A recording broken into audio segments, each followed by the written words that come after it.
I got all the momentum, not too late to jump on the hype train.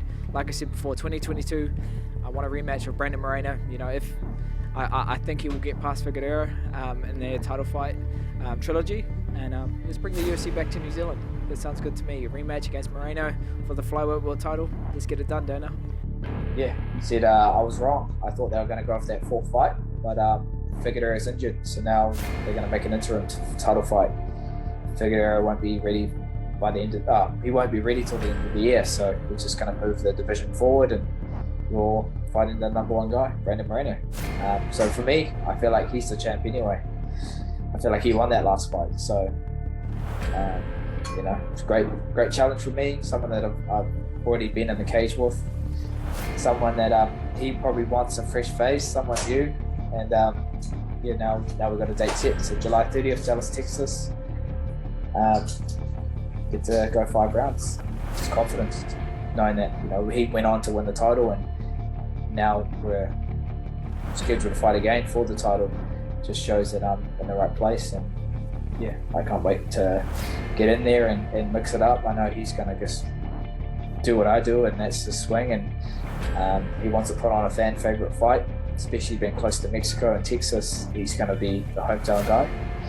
But I welcome it. I want that pressure. I want that feeling in the cage when the crowd's behind him, he's trying to get me, and then I catch them, and then the crowd's kind of in shock, and then you just an almost emotional roller coaster, and that's what I thrive in.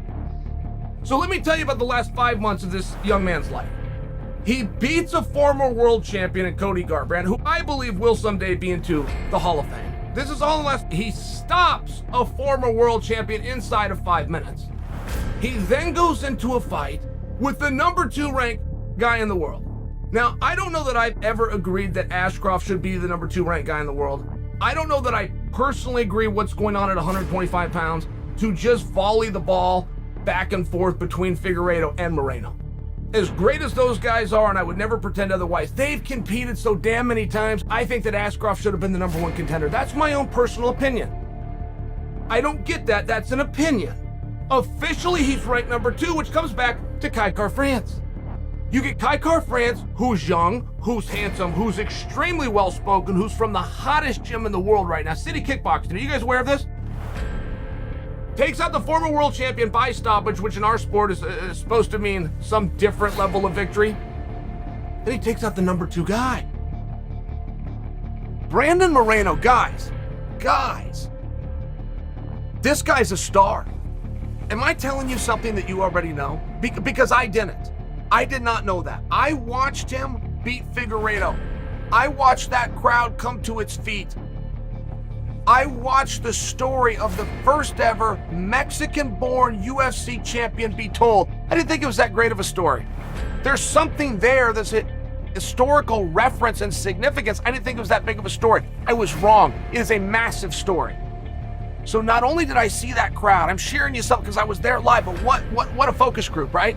What a tremendous 10,000 people focus group to go off of this. It was huge. The reception that he got. There was tears in people's eyes because they saw the pride that Brandon Moreno had. Fast forward.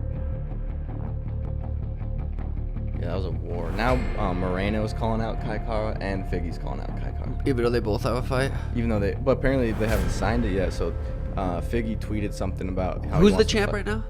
Oh yeah, Figgy, right? Mm-hmm. Okay. Figgy. So he tweeted something about fighting Moreno now, and then fighting Kai.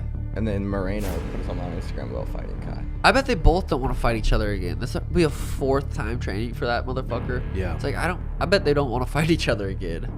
Dude, Kai France though, that motherfucker is super, super skilled, like top to bottom. That kid he was going against was a way more powerful wrestler, undefeated, number 2 in the world. Kai France could be just basking in glory for a little while after his Cody's #1 fight, but he takes this fight, and everything he does in that fight when it comes to standing up, defense, when the guy was on his back, was like perfect. So many fucking sneaky setups with his right hand. That kid is skilled. Trains at a good gym. He trains with Izzy, right? Yeah. That team.